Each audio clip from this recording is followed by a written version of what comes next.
Hi, everybody. My name is Tas Bober. I specialize in B2B landing pages, specifically campaign landing pages for B2B SaaS.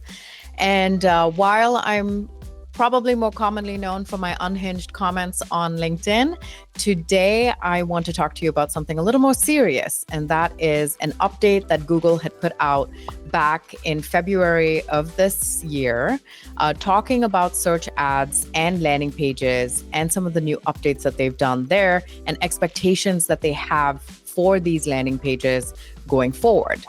This is huge. It impacts what we as marketers have been thinking of as best practice. So I'm going to walk you through the article that they put out, some of the changes that they talked about there, and then use a live example of a client of mine, Conveyor, whose landing pages that I helped create earlier last year, and then walk through how I would change those landing pages or their landing page today, based on these changes, based on these updates that Google has given us. Okay, so without further ado, let's look at the search ads and the importance of landing page navigation. This is the announcement that Google put out. For some reason, it didn't get the buzz that I thought it should get. I posted about it. I had other people post about it, but it didn't really catch on. But I do think it's important because we're going to see people's ads kind of take a downturn and everyone's going to be panicking about why that's happening when the things that were working are no longer working. So what happened here? Google essentially listened to feedback from users who are saying, hey, we keep searching for stuff. We are taking to landing pages that are not relevant to the search terms, not relevant to what I'm looking for. And then when I get there, I'm kind of trapped and there's no place for me to go. And then I end up back on search trying different queries to get to what I want.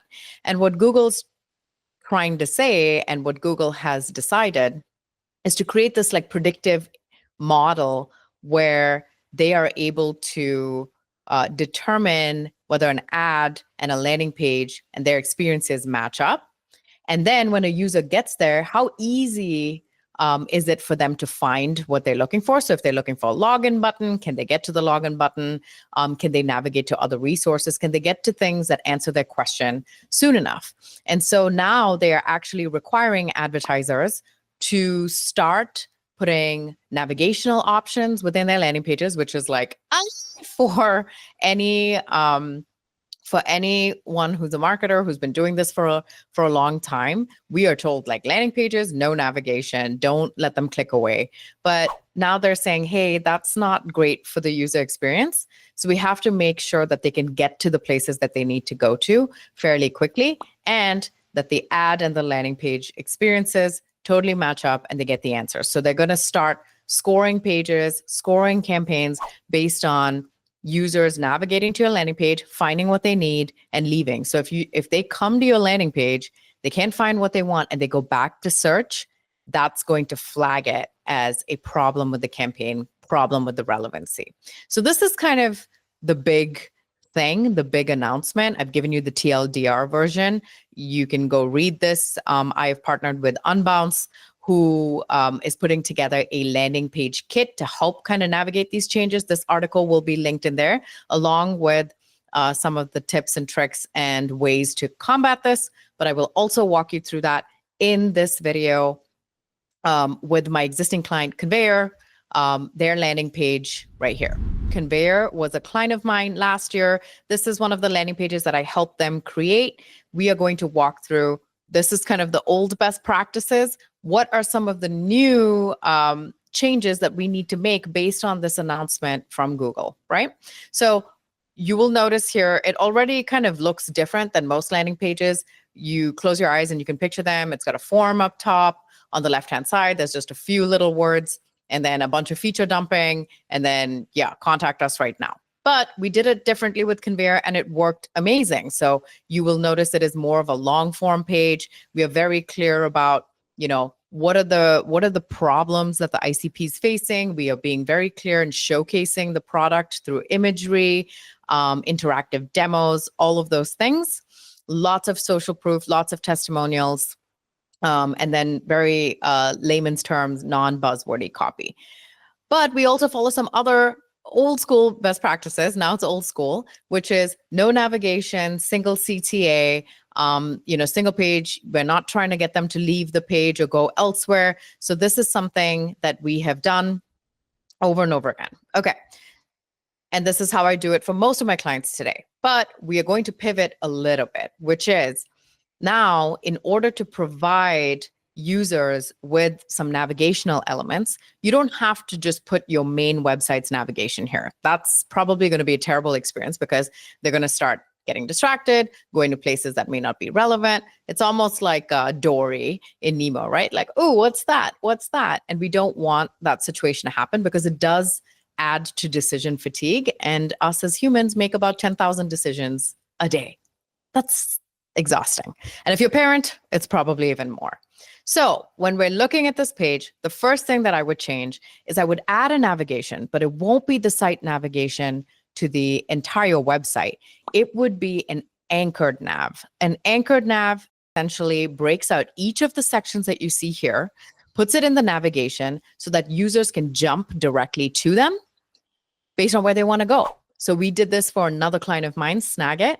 And for that client, we did this jump nav or anchored nav. And we found that 15% of the clicks went straight to the FAQ section and it would anchor them down to the bottom of the page. So that gave us some additional insights and data into how people are consuming information on the page and where they want to go, right? So we're helping them get to the part that they want to get to sooner. So that is kind of the first thing that I would do is add an anchored nav. In Conveyor's case, you obviously have the hero. We're going to talk about, what are the platform highlights? So that will probably be one of the navigational items. And then we're going to talk about Conveyor versus the alternatives. So that's going to be a second option. Then we're going to say interactive demo. That's going to be the third option. Conveyor or why use Conveyor or why Conveyor, that could link to this benefits section. We can say testimonials right here and then FAQs. So those are kind of going to be our navigational elements right there. And then obviously the CTAs would all anchor to them booking a call directly with their sales team. So this is a small change. You don't have to sit here and revamp your entire landing page ecosystem just to fit these rules. Obviously, you have to make sure that your ads match your landing page. So you wouldn't have necessarily, Conveyor versus somebody else coming to this page because that would have some discrepancy between the search of the buyer and the page itself. But if someone was searching for a security questionnaire automation or security questionnaire tool, this would be the perfect page to come to, and then they can navigate and jump to the sections that are most relevant to them. So you don't have to change a whole bunch of stuff. You just have to make some small tweaks to make sure that it is easy for your buyers to navigate as they come to these pages and get the information that they truly want.